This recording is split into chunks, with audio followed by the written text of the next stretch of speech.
Hello friend, welcome back my YouTube channel Roshni की पाठशाला।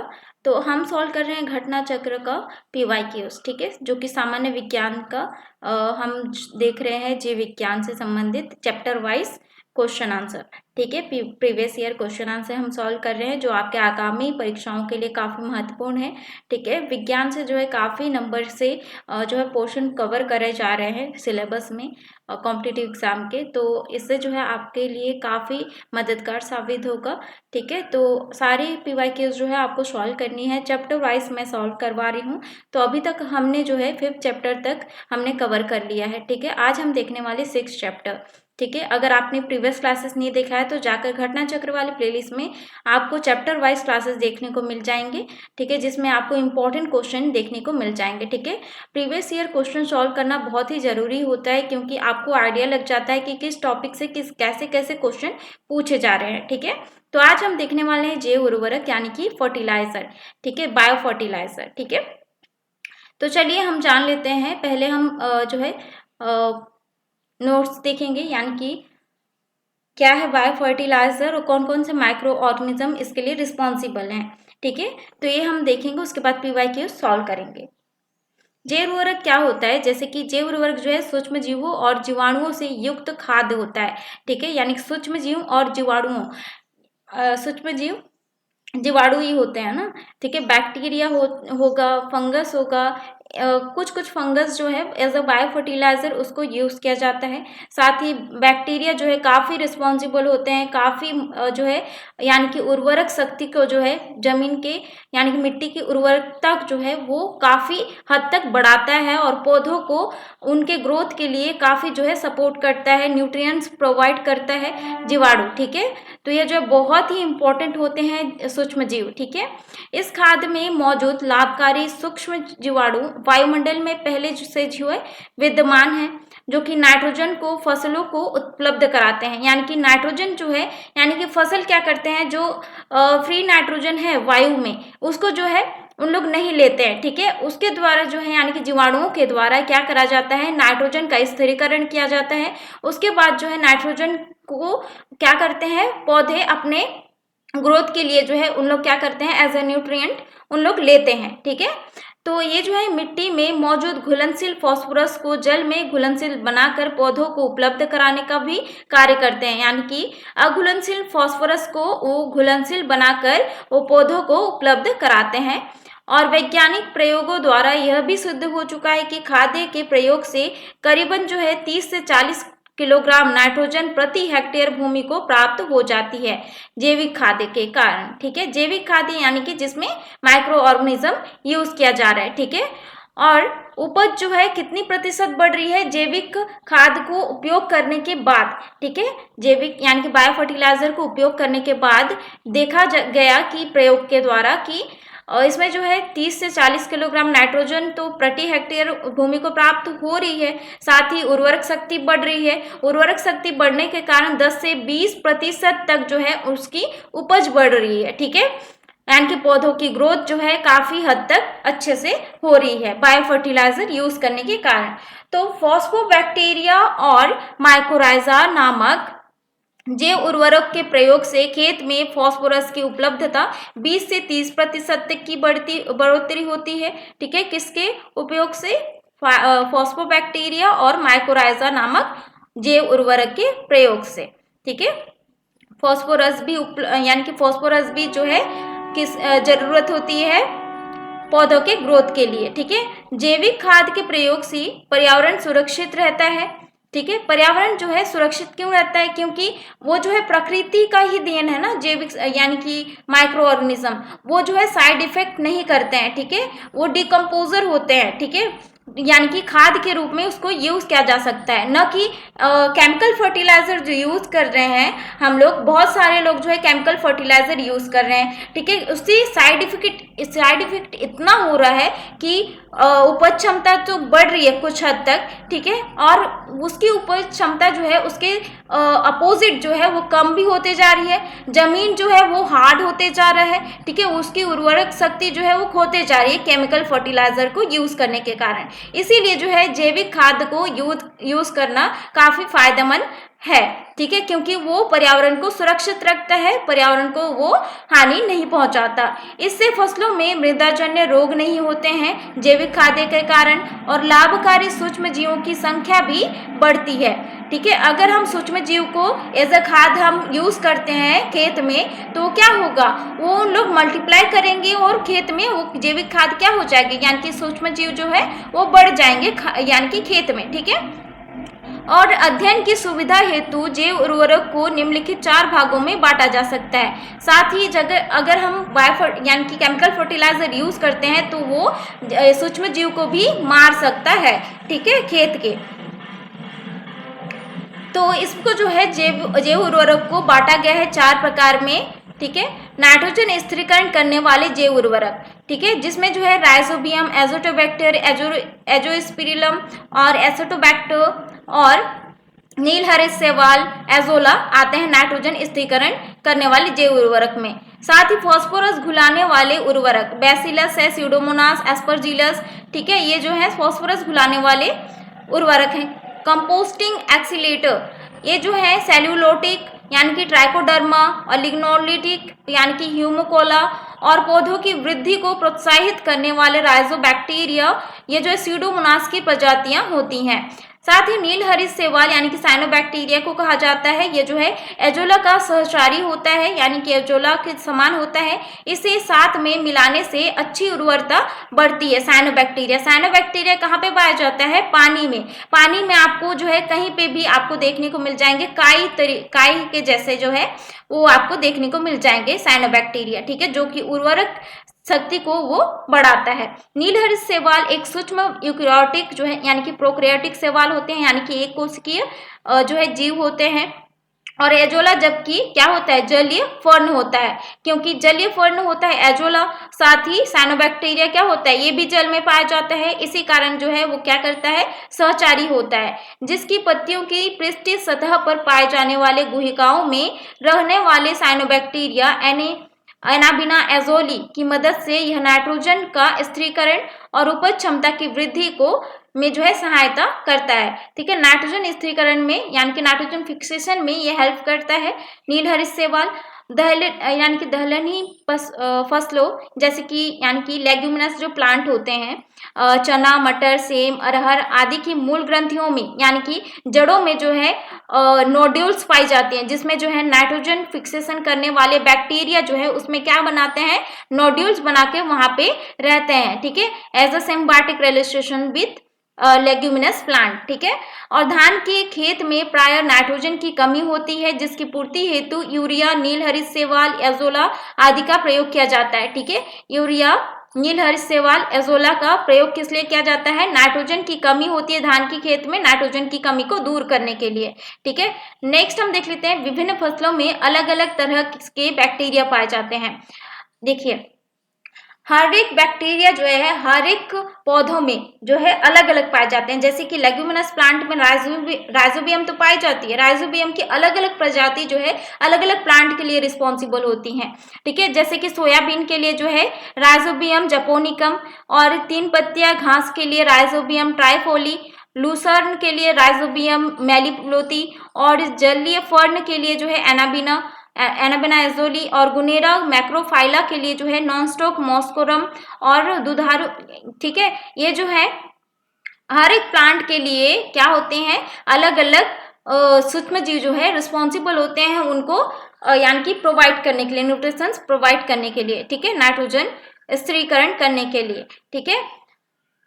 और ये जीवाणु कहाँ पे पाए जाते हैं, जड़ों पे पाए जाते हैं, ठीक है।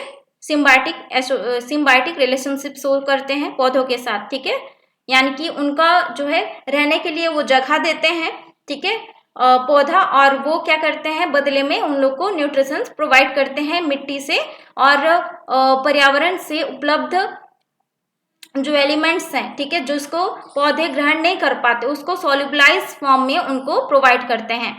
तो दुधारू पशुओं पर किए गए प्रयोग से ज्ञात हुआ है कि जब पशुओं को उनके दैनिक आहार के साथ 1.5 से 2 किलोग्राम एजोला प्रतिदिन दिया जाता है तो दुग्ध उत्पाद में जो है 15 से 20% की वृद्धि जो है दर्ज की गई है। यानी कि एजोला जो है उनको दैनिक आहार में पशुओं को दिया जाता है, यानी कि दुधारू पशुओं को, तो जो है 15 से 20% की वृद्धि दर्ज की गई है।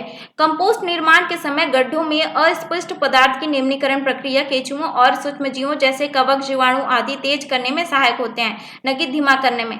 ठीक है, ये जो है जितने भी सूक्ष्मजीव होते हैं वो क्या करते हैं, कंपोस्टिंग करने में, यानी कि जो भी सड़े गले पदार्थ हैं उसको कंपोस्ट क्या यानी कि सड़ाने गलाने में जो है काफी मदद करते हैं, जिससे खाद का निर्माण होता है। अब बारी है क्वेश्चन सॉल्व करने की। पहला क्वेश्चन है निम्नलिखित में से किसका उपयोग जो है जैव उर्वरकता के रूप में किया जाता है। तो इसमें से किसका उपयोग किया जाता है जैव उर्वरकता के रूप में, तो इसका राइट आंसर हो जाएगा एजोला और नीलहरित शैवाल का। ठीक है, तो इसका राइट आंसर हो जाएगा 1 और 2 दोनों। और अल्फाल्फा कौन है, अल्फाल्फा एक पौधा होता है, ठीक है, न कि बायो फर्टिलाइजर। नेक्स्ट हम देख लेते हैं निम्न में से कौन सी जैव उर्वरक के रूप में उपयोग होता है। तो जैव उर्वरक के रूप में कौन सा उपयोग होता है, राइजोबियम, नीलहरित शैवाल, एजोला, ये सभी उपयोग होते हैं। ठीक है, नेक्स्ट हम देख लेते हैं निम्नलिखित में से कौन सा नाइट्रोजन स्थिरीकरण करने वाला जीव नहीं है। इसमें से नाइट्रोजन स्थिरीकरण करने वाला जीव कौन सा नहीं है, यानी कि नहीं करने वाला। ठीक है, तो कौन सा नहीं है, तो इसका राइट आंसर हो जाएगा माइकोराइजा। ठीक है, माइकोराइजा जो है नाइट्रोजन की स्थिरीकरण नहीं करता है, जबकि एजोटोबैक्टर, नॉनस्टॉक, एनाबिना करते हैं। नेक्स्ट है निम्नलिखित में से कौन सा एक जैव उर्वरक का स्रोत है। ठीक है, तो जैव उर्वरक का स्रोत कौन सा है, तो इसका राइट आंसर हो जाएगा एजोला। ठीक है, एजोला जो है जैव उर्वरक है जो कि नाइट्रोजन का स्थिरीकरण करता है, जबकि ईस्ट क्या है, ईस्ट को हम एज बेकिंग में यूज करते हैं, है ना, यानी कि बड़े बड़े फैक्ट्रीज में यूज किया जाता है ईस्ट का। ये एक फंगस होता है। साथ ही कोलेरा जो है एक डिजीज होती है जो कि कोलेरी नामक बैक्टीरिया के द्वारा होता है। मोल्ड क्या है, मोल्ड एक फंगस है। ठीक है, नेक्स्ट हम देख लेते हैं निम्न में से कौन सा एक जैव उर्वरक है। इसमें से जैव उर्वरक कौन सा है, एजोला है। और ये सब जो है कौन सा है, केमिकल फर्टिलाइजर से है, 2,4-D ये सब। ठीक है, नेक्स्ट हम देख लेते हैं पशुओं विशेषतः दुधारू गौ के अनुपूरक भोजन के रूप में प्रयुक्त जैव उर्वरक है, कौन सा है, एजोला है। ठीक है, नेक्स्ट है निम्नांकित में से कौन सम्मिलित नहीं है। तो इसमें से सम्मिलित कौन सा नहीं है, तो इसका राइट आंसर हो जाएगा एजोटोबैक्टर जैव कीटनाशी। ठीक है, एजोटोबैक्टर जैव कीटनाशी है क्या, नहीं है। ठीक है, एक जीवाणु है एजोटोबैक्टर। ठीक है, नेक्स्ट हम देख लेते हैं निम्नलिखित में से कौन सा जो है जैविक नाइट्रोजन निर्धारण से संबंधित है। तो जैविक नाइट्रोजन निर्धारण से संबंधित कौन सा है, तो इसका राइट आंसर हो जाएगा नीलहरित शैवाल। ठीक है, न कि लाल शैवाल, हरा शैवाल, भूरा शैवाल। नीलहरित शैवाल को as a bio fertiliser use किया जाता है। नीलहरित शैवाल का उपयोग नत्रजन आपूर्ति हेतु किया जाता है। तो इसका राइट आंसर हो जाएगा धानों, यानी कि धान की खेती के लिए। ठीक है, नाइट्रोजन की जो है उपलब्धता उसमें कमी होती है, इसलिए नीलहरित शैवाल का उपयोग किया जाता है। नेक्स्ट हम देख लेते हैं निम्न में से कौन सा सही सम्मिलित नहीं है। तो सही सम्मिलित कौन सा नहीं है, तो इसका राइट आंसर हो जाएगा एजोला। ठीक है, एजोला जो है क्या है, धान की खेती में यूज किया जाता है। ठीक है, न कि मक्का की खेती में। नेक्स्ट हम देख लेते हैं निम्न के साथ मिलने से एजोला एक अच्छा उर्वरक होता है। तो इसका राइट आंसर हो जाएगा एजोला जो है नीलहरित शैवाल के साथ मिलने से अच्छा उर्वरक की तरह काम करता है। ठीक है, नेक्स्ट हम देख लेते हैं एजोला बहुधा जैव उर्वरक के रूप में प्रयोग किया जाता है क्योंकि इसका सहचारी है नीलहरित शैवाल। ठीक है, नीलहरित शैवाल और एजोला जो है एक साथ पानी में पाए जाते हैं और अच्छे उर्वरक की तरह काम में लाए जाते हैं। एजोला है एक, ठीक है, जलीय फर्न है एजोला। ठीक है, नेक्स्ट हम देख लेते हैं जलीय फर्न किसे जैव उर्वरक के रूप में प्रयुक्त किया जाता है, वह है एजोला। नेक्स्ट क्वेश्चन है निम्नलिखित में से कौन से सूक्ष्म जीव जैव उर्वरक के रूप में प्रयोग होते हैं। तो कौन से सूक्ष्म जीव हैं जो जे यानी कि जैव उर्वरक यानी कि as a bio fertiliser use किया जाता है, तो इसका राइट आंसर हो जाएगा साइनोबैक्टीरिया। नेक्स्ट क्वेश्चन है, खेती में बायोचार का क्या उपयोग है, बायोचार का, ठीक है, तो इसका राइट आंसर हो जाएगा फ्रेंड ये तीनों का, ठीक है। बायोचार ऊर्ध्वाधर खेती यानी कि वर्टिकल फार्मिंग में वृद्धिकर माध्यम के अंश के रूप में प्रयुक्त किया जाता है, और जब बायोचार वृद्धिकर माध्यम के अंश के रूप में प्रयुक्त किया जाता है तो नाइट्रोजन यौगीकरण सूक्ष्मजीवों की वृद्धि को बढ़ावा देता है। और जब बायोचार बायोचार इट मीन्स की बायो फर्टिलाइजर, ठीक है, और वृद्धिकर माध्यम के अंश के रूप में प्रयुक्त किया जाता है और वृद्धिकर माध्यम की जल धारण क्षमता को अधिक लंबे समय तक बनाए रखता है, ठीक है। अधिक यानी कि जमीन की जब उर्वरक शक्ति बढ़ती है तो पानी की जो यानी कि पानी को क्या करेगा, पकड़े रहेगा, जबकि अगर हम बायो फर्टिलाइजर ना यूज करके केमिकल फर्टिलाइजर यूज करते हैं तो पानी जो है क्या हो जाएगा, बहते जाएगा, क्योंकि मिट्टी क्या हो जाएगी, वो हार्ड हो जाएगी, ठीक है, जबकि वो पानी को नहीं पकड़ पाएगा, ठीक है। तो इसीलिए जो है बायो फर्टिलाइजर काफी हेल्पफुल होता है, तो इसका राइट आंसर हो जाएगा ऑप्शन डी। निम्नलिखित में से कौन सा कथन कंपोस्ट के संदर्भ में सही नहीं है, तो कौन सा जो है कथन इसके संदर्भ में सही नहीं है, तो इसमें जैव निम्नीकरण कचरे का अपघटन गड्ढे में होता है, ये सही है। इसमें कार्बनिक पदार्थ और पोषक तत्व अधिक मात्रा में होते हैं, तो यह भी सही है। गड्ढों में अपशिष्ट पदार्थों की निम्नीकरण प्रक्रिया को केंचुए धीमा करते हैं, बिल्कुल नहीं करते हैं, वो क्या करते हैं, स्पीड करते हैं, ठीक है, वो डिकम्पोजर होते हैं, ठीक है। तो इसका राइट आंसर हो जाएगा इसके संदर्भ में यानी कि कंपोस्ट के संदर्भ में सही नहीं है, ठीक है, ऑप्शन सी इसका राइट आंसर है, ठीक है। नेक्स्ट हम देख लेते हैं, फसलों उत्पादन में नत्रजन उपयोग क्षमता की वृद्धि की जा सकती है, यानी कि फसलों में नत्रजन उपयोग क्षमता की वृद्धि कैसे की जा सकती है, तो इसका राइट आंसर हो जाएगा उर्वरक की मात्रा के बराबर बार बार प्रयोग द्वारा, नत्रजन अवरोध के प्रयोग द्वारा, नत्रजन धीरे छोड़ने वाले उर्वरक की प्रयोग द्वारा, तो इसका राइट आंसर हो जाएगा उपरोक्त सभी। नेक्स्ट है नाइट्रोजन स्थिरीकरण, नाइट्रोजन फिक्सेशन जीवाणु किस पौधे की जड़ के साथ संयोजन करते हैं, तो किसके साथ करते हैं, तो इसका राइट आंसर हो जाएगा दालें के साथ, ठीक है। दालों के साथ जो है, दाल क्या होते हैं, लेग्यूमिनस प्लांट होते हैं जिसमें जीवाणु जो है उनके साथ सिम्बायोटिक एसोसिएशन में रहते हैं। नेक्स्ट हम देख लेते हैं, निम्नलिखित में से कौन से नाइट्रोजन यौगीकरण पादप है, तो कौन सा जो है नाइट्रोजन यौगीकरण पादप है, तो इसमें जो है नाइट्रोजन यौगीकरण पादप है अल्फाल्फा और चना और तिपतिपिया घास, ये क्या है, नाइट्रोजन यौगीकरण पादप है, यानी कि नाइट्रोजन इसके लिए जरूरी होता है, ठीक है। तो इसका राइट आंसर क्या हो जाएगा, 1 3 4। नेक्स्ट क्वेश्चन हम देख लेते हैं, निम्नलिखित में से कौन सा पौधा नाइट्रोजन स्थिरीकरण में सहायक नहीं है, तो कौन सा पौधा जो है नाइट्रोजन स्थिरीकरण में सहायक नहीं होता है, तो इसका राइट आंसर हो जाएगा धान, ठीक है। धान जो है नाइट्रोजन के स्थिरीकरण में सहायक नहीं होता है, इसलिए वहां पे जो है नाइट्रोजन की कमी होती है। सोयाबीन में नत्रजन स्थिरीकरण के यानी कि नाइट्रोजन स्थिरीकरण के लिए जिम्मेदार बैक्टीरिया है, तो नाइट्रोजन स्थिरीकरण के लिए कौन सा बैक्टीरिया जो है जिम्मेदार है, तो इसका राइट आंसर हो जाएगा राइजोबियम जैपोनिकम। राइजोबियम जैपोनिकम किस में पाया जाता है, सोयाबीन के पौधे पे, ठीक है। लैग हीमोग्लोबिन पाई जाती है, लैग हीमोग्लोबिन किसमें पाई जाती है, लेगियम मूल ग्रंथियों में पाई जाती है। लैग हीमोग्लोबिन एक हार्मोन होता है जो बैक्टीरिया को आकर्षित करता है कि आओ, यानी कि जमीन के आसपास जो बैक्टीरिया होते हैं, ठीक है, उसको जो है आकर्षित करता है। लैग हीमोग्लोबिन जो है कहाँ पे पाया जाता है, जड़ों में पाया जाता है लेग्यूमिनस प्लांट के, ठीक है। वो क्या करता है, वो कुछ गैस रिलीज करता है जिसके कारण वो क्या करता है, बैक्टीरिया जो है आकर्षित होते हैं और वहां पे जड़ों पर जो है गांठ बनाने लगते हैं और वहां पे रहने लगते हैं, ठीक है। नेक्स्ट हम देख लेते हैं, निम्नलिखित में से किस जंतु को भूमि का कृषक जोतने वाला कहा जाता है, तो किसको कहा जाता है, केंचुए को कहा जाता है, ठीक है। तो ये था आज का इंपॉर्टेंट क्वेश्चन आंसर जैव उर्वरक से संबंधित। आशा करती हूँ आपके लिए काफी इन्फॉर्मेटिव रहा होगा।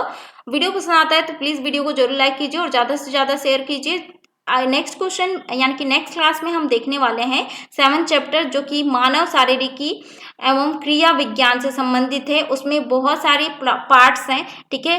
कंकाल यानी कि ह्यूमन बॉडी से संबंधित है, ठीक है। तो इससे क्वेश्चन काफ़ी पूछे जाते हैं। तो अगर आप मेरे चैनल को पहली बार आए हैं, ठीक है, तो चैनल को जरूर सब्सक्राइब करिए, साथ ही बेल आइकन को प्रेस कीजिए ताकि आने वाली वीडियो का नोटिफिकेशन आपको मिलता रहे। साथ ही आप मेरे टेलीग्राम ग्रुप से भी जुड़ सकते हैं। टेलीग्राम ग्रुप में आपको करंट अफेयर के PDF नोट्स मिल जाते हैं, साथ ही इम्पोर्टेंट जो है हिस्ट्री के, साथ ही ज्योग्राफी के क्वेश्चन आंसर आपको देखने को मिल सकते हैं। साथ ही क्विज भी आपको जो है कराया जाता है टेलीग्राम ग्रुप में। अगर आप मेरे टेलीग्राम ग्रुप से जुड़ना चाहते हैं तो टेलीग्राम ग्रुप का जो लिंक है डिस्क्रिप्शन बॉक्स में दिया हुआ है। साथ ही प्लेलिस्ट भी जो है डिस्क्रिप्शन बॉक्स में दिया गया है, आप जाकर सारे क्लासेस वहां से देख सकते हैं। मिलते हैं नेक्स्ट वीडियो में इंपॉर्टेंट क्वेश्चन के साथ।